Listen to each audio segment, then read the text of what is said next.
आज के दिन की सबसे विशेष बात, आज मार्गशीर्ष शुक्ल पक्ष की उदया तिथि षष्ठी और दिन रविवार है। षष्ठी तिथि आज दोपहर 2:53 तक रहेगी। 15 दिसंबर से जो भैरव षठरात्रि प्रारंभ हुई थी, आज के दिन वो संपन्न हो जाएगी। इसके अलावा आज की सबसे महत्वपूर्ण बात, आज स्कंद षष्ठी व्रत है। इसे गुहा षष्ठी भी कहते हैं। आज के दिन भगवान शिव के पुत्र कार्तिकेय जी की उपासना की जाती है। कार्तिकेय जी का एक नाम स्कंद भी है, इसलिए इसे स्कंद षष्ठी कहते हैं। साथ ही कार्तिकेय जी को चंपा का फूल पसंद होने के कारण इसे चंपा षष्ठी के नाम से भी जाना जाता है। कहते हैं आज के दिन कार्तिकेय जी ने तारकासुर का वध किया था। विशेष कार्य की सिद्धि के लिए आज के दिन भगवान कार्तिकेय की पूजा बड़ी ही फलदायी है। आपको बता दूं कि मयूर पर आसीन देव सेनापति कुमार कार्तिकेय की आराधना सबसे ज्यादा दक्षिण भारत में होती है। आज के दिन चंपा के फूलों से भगवान की विशेष पूजा का विशेष विधान है। ये थी स्कंद षष्ठी की चर्चा। यहाँ आपको 2-3 चीजें बता दूं कि करौंदा एक फल होता है, करौंदा लाल और सफेद खट्टा खट्टा होता है, उसकी चटनी भी बनती है, उसका अचार भी बनता है, और क्रैनबेरी जूस के नाम से उसका कैंड जूस भी आता है। ये कुमार कार्तिकेय की पूजा में विशेष रूप से प्रयोग होता है। और यहाँ ये भी आपको बता दूं कि क्रैनबेरी जूस शरीर के और भी चीज़ों के अलावा बहुत बहुत महत्वपूर्ण ढंग से यूरिनरी ट्रैक इन्फेक्शन पर इसका बड़ा पॉजिटिव रोल है। तो अब यहाँ से ये चर्चा शुरू होती है, यहाँ से ये बात शुरू होती है, अध्ययन शुरू होता है कि स्कंद कुमार का ग्रह शुक्र जो स्किन और यूरिन के लिए जिम्मेदार है, उससे स्कंद कुमार का क्या लेना देना। कर्क रेखा के दक्षिण में स्कंद कुमार की पूजा क्यों अधिक होती है, कर्क रेखा के उत्तर में क्यों नहीं होती, ये सब शोध के विषय है। लेकिन आप ये समझो कि अगर आप कहीं भी रहते हैं, उत्तर में, दक्षिण में, पूर्व में, पश्चिम में, स्कंद कुमार की पूजा में अगर करौंदे का फल मिल जाए, उसे चढ़ाना, उस प्रसाद को ग्रहण करना अमृत तुल्य है। खास तौर से सूर्य की इन स्थितियों में, अभी सूर्यदेव जहाँ गोचर कर रहे हैं उसके हिसाब से। अब आगे चलते हैं, अब बात करते हैं आज के योग और नक्षत्र की। आज रात 9:01 तक रवि योग रहेगा। रवि योग के प्रभाव से आपके सारे काम बनेंगे। सूर्य के प्रभाव वाला ये योग बहुत ही प्रभावशाली है। इस योग में किए गए कार्य को कोई बिगाड़ नहीं सकता, बल्कि सब अच्छा ही अच्छा होता है। रवि योग व्यक्ति को अपने अंदर पॉजिटिविटी बढ़ाने में मदद करता है। इस दौरान किए गए कार्यों से सुख समृद्धि और सफलता प्राप्त होती है। इस दौरान खरीदारी करना भी बड़ा ही शुभ होता है। साथ ही आज रात 9:01 तक शतभिखा नक्षत्र रहेगा। शतभिखा 24वां नक्षत्र है। इसका अर्थ होता है शौचिकित्सक। इसका प्रतीक चिन्ह खाली वृत्त या गोलाकार आकृति को माना जाता है। साथ ही कदम्ब के पेड़ से शतभिषा नक्षत्र का संबंध बताया गया है। जिन लोगों का जन्म शतभिषा नक्षत्र में हुआ हो या जिनका नाम गा और सा अक्षर से शुरू होता हो, उन लोगों को आज के दिन कदम्ब के पेड़ की उपासना करनी चाहिए। साथ ही कदम्ब के पेड़, उसकी लकड़ी या उससे जुड़ी किसी भी अन्य चीज को आज के दिन नुकसान नहीं पहुंचाना चाहिए। तो ये थी आज रवि योग और शतभिषा नक्षत्र की चर्चा। और बात करते हैं आज के दिन भगवान कार्तिकेय की पूजा के बारे में। भगवान कार्तिकेय को षष्ठी तिथि और मंगल ग्रह का स्वामी कहा गया है। अगर अर्थात जिस किसी के जन्म कुंडली में मंगल ग्रह अच्छी स्थिति में नहीं चल रहा हो या जिस राशि में मंगल नीच का हो, उन्हें आज स्कंद षष्ठी के दिन भगवान कार्तिकेय की पूजा और उनके निमित्त व्रत रखना चाहिए।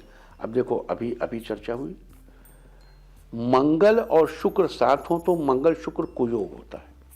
दक्षिण दिशा में भगवान कार्तिकेय का निवास बताया गया है और इनका वाहन मोर है। आज स्कंद षष्ठी के दिन सुबह स्नान आदि से निवृत्त होकर साफ कपड़े पहनिए और भगवान कार्तिकेय की मूर्ति बनाइए। मूर्ति बनाने के लिए कहीं साफ स्थान से मिट्टी लाकर उसे छानकर साफ करके किसी पात्र में रखकर पानी से सान लीजिए। कुछ लोग मिट्टी सानते समय उसमें घी भी मिला देते हैं। अब इस मिट्टी का पिंड बनाकर उसके ऊपर 16 बार बम शब्द का उच्चारण करें। शास्त्रों में बम को सुधा बीज यानी अमृत बीज कहा जाता है। बम बम बम बम बम बम बम बम बम बम, इस प्रकार 16 बार उच्चारण करें। बम के उच्चारण से यह मिट्टी अमृतमय हो जाती है। मूर्ति बनाते समय यह मंत्र पढ़ना चाहिए, ओम ऐं हुं क्षुं क्लीं कुमाराय नमः। मंत्र फिर से सुनिए। ओम ऐं हुं क्षुं क्लीं कुमाराय नमः। इस प्रकार कुमार कार्तिकेय की मूर्ति बनाने के बाद भगवान का आह्वान करिए और कहना चाहिए ओम नमः पिनाकिने इहा गच्छ इतिष्ठ। ये भगवान शंकर के आवाहन के लिए मंत्र इस्तेमाल होता है। फिर आप भगवान शंकर का आवाहन करने के बाद कुमार कार्तिकेय का आवाहन कीजिए। ओम मयूर वाहने इहा गच्छ इतिष्ठ। ओम मयूर वाहने इहा गच्छ इतिष्ठ। फिर मन से कुमार कार्तिकेय का उपचार करते हुए उनके पैर आदि का पूजन करना चाहिए। इसके बाद भगवान को स्नान कराना चाहिए और स्नान कराते समय कहना चाहिए ओम कुमाराय नमः, ओम कुमाराय नमः। स्नान के बाद ओम कुमाराय नमः इस मंत्र से गंध पुष्प धूप दीप नैवेद्य आदि अर्पित कीजिए। इस तरह पूजा के बाद भगवान की मूर्ति को आदर पूर्वक जल में विसर्जित कर देना चाहिए। इस तरह कुमार कार्तिकेय की पूजा करने और उनके निमित्त व्रत रखने से व्यक्ति राजा के समान सुख भोगता है और उसे नौकरी में उच्च पद की प्राप्ति होती है। आज स्कंद षष्ठी के दिन कुछ अन्य बातों का भी ध्यान रखना चाहिए। आज के दिन तिल का सेवन नहीं करना चाहिए। अगर संभव हो तो आज रात के समय भूमि पर सोना चाहिए। आज के दिन भूमि पर शयन करने से स्वास्थ्य संबंधी परेशानियों को दूर रखने में मदद मिलती है। भविष्य पुराण के अनुसार इस दिन भगवान कार्तिकेय के मंदिरों में दर्शन करना अत्यंत शुभ फलदायी माना जाता है। तो ये थी आज स्कंद षष्ठी की पूजा की चर्चा। और अब बात करते हैं आज के दिन किए जाने वाले कुछ खास उपायों की। यहाँ एक महत्वपूर्ण बात बता दूं कि आज की ग्रह नक्षत्र स्थिति के अनुसार सभी लोग ये उपाय करके लाभ उठा सकते हैं। तो आइए चर्चा शुरू करते हैं। अगर आपका कोई मुकदमा चल रहा है और आप उसमें सफलता पाना चाहते हैं तो आज आपको एक मोर का पंख लेकर उसे घर के मंदिर में रखना चाहिए। अगर आप अपने दोस्ती के रिश्ते को प्यार में बदलना चाहते हैं तो आज चंपा के फूल लेकर उनकी माला बनाइए और उस माला को भगवान कार्तिकेय जी को अर्पित कीजिए और उनसे प्रार्थना कीजिए।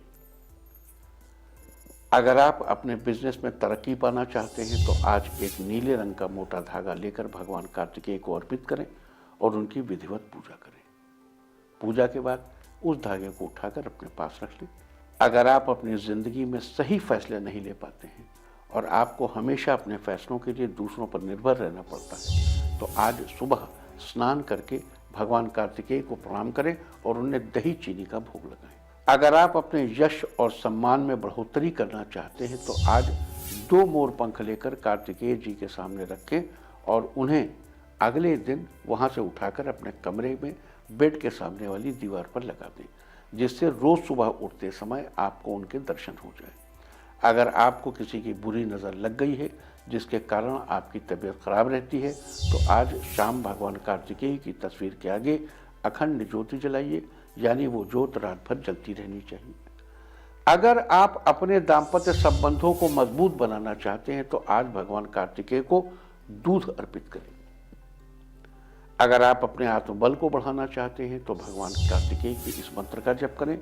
देव सेनापति स्कंद कार्तिकेय भवोद्भवा कुमार गुह गांगेय शक्ति हर हस्त नमोस्तुते। कुमार गुह गांगेय शक्ति हस्त नमोस्तुते। इससे आपके आत्मबल में बढ़ोतरी होगी। अगर अपनी कोई इच्छा जल्द ही पूरी करना चाहते हैं तो आज भगवान कार्तिकेय को चंदन का तिलक लगाएं। साथ ही चंदन की खुशबू वाली धूप बत्ती भगवान के आगे जलाइए। अगर आप चाहते हैं कि आपके दुश्मन आपको कभी परेशान न करें या आपके काम में बाधा न डालें तो आज चने के सत्तू में थोड़ा सा घी मिलाकर एक बड़े से दीपक में डाल दें। साथ ही एक पर्ची पर अपने दुश्मन का नाम लिखकर उसे मोड़कर दीपक में रख दें। अब उस दीपक को कहीं बहते जल में प्रवाहित कर दें। अगर आप अपने बच्चे की हर प्रकार से सुरक्षा करना चाहते हैं तो आज भगवान कार्तिकेय को खीर का भोग लगाएं। भोग लगाने के बाद बची हुई खीर में से थोड़ी खीर अपने बच्चे को खाने के लिए दें और बाकी खीर सब में बांट दें, दूसरे बच्चों में बांट दें। अगर आपके बच्चे का पढ़ाई में मन नहीं लगता है तो आज के दिन आप दक्षिण दिशा की ओर मुँह करके भगवान कार्तिकेय का पूजन करें। उनके आगे घी के 6 दीपक जलाएं और उन्हें ताजे चंपा के फूल अर्पित करें। धीरे धीरे बच्चे का मन पढ़ाई में लगने लगेगा। तो ये सारी चर्चा थी स्कंद षष्ठी के बारे में। उम्मीद है कि आप इस चर्चा का फायदा जरूर उठाएंगे।